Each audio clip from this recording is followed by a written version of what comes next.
With the name of Allah Almighty, the most gracious, the most merciful.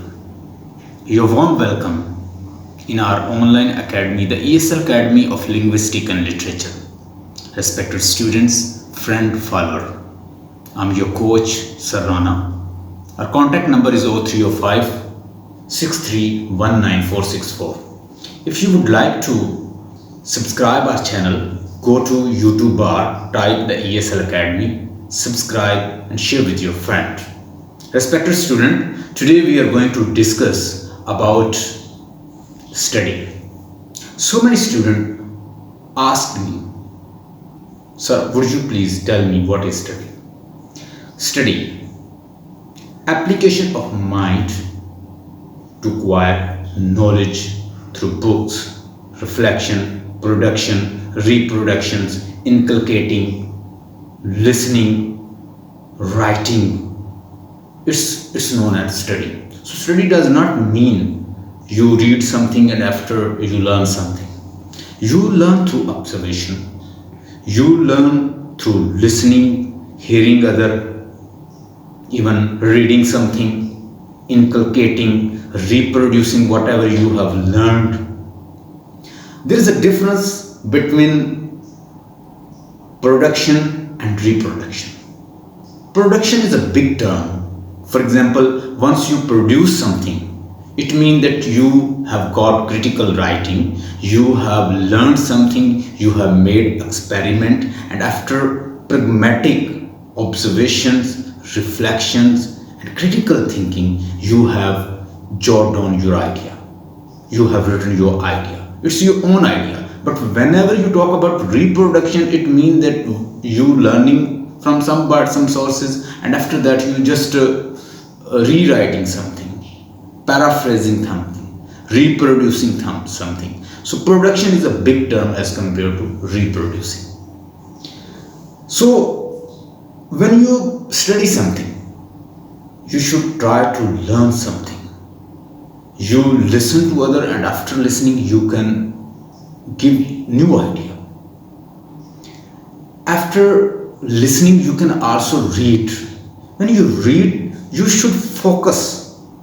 You should fully focus on text and find out meaning.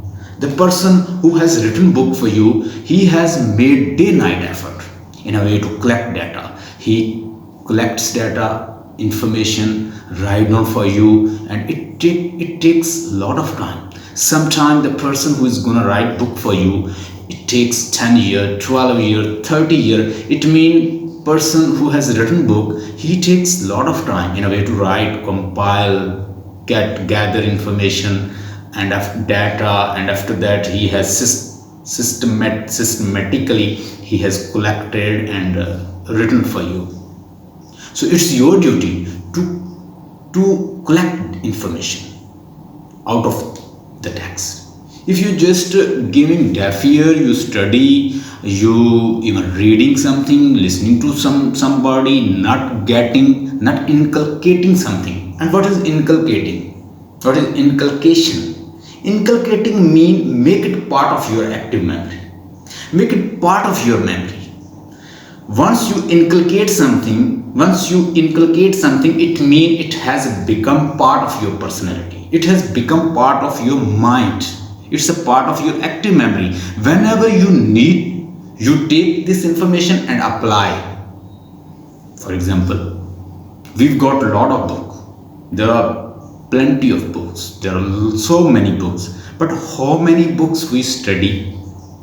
How many books we study in a way to gain meaning? To read text all the time, getting nothing, it is not study. Study means you getting information, you learning, and after learning you reproducing as well. Listening to somebody, gathering information, and after that you are able to reproduce. Reading text and you are able to inculcate, make it part of your memory. Even reproduce and expression.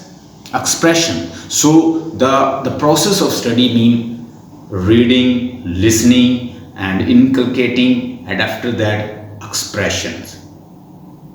You are able to express whatever you have heard from somebody, whatever you have listened from somebody, whatever you have read in text or anywhere else, wherever you study. So whenever you study, first of all, think it has taken a lot of time for the writer to write it, read text, get informations, and write down in your own word, reproduce in your own word.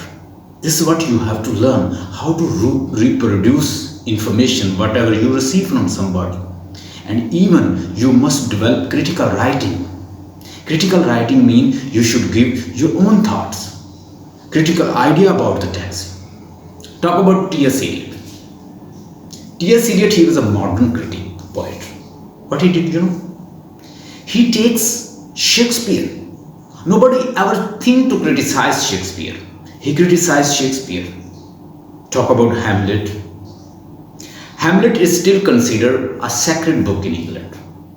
He takes Hamlet and he studied and he applied lemon-squeezing criticism on it.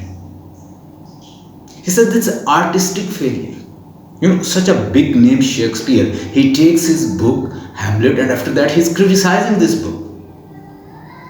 So that is why Shakespeare, he is known best critic, modern critic. He even didn't spare even Shakespeare. He criticized Shakespeare. So his works are good, but talk about Hamlet, there is artistic failure. And this way, he even criticized Milton, Shakespeare, and rest of the poets and critics as well. So therefore, you should study and after that, you should able to give your own ideas. Your critical thinking. Critical thinking is necessary for the writer, especially a person who is a student of literature or linguistics. He needs to learn this. Stay blessed and have a nice time.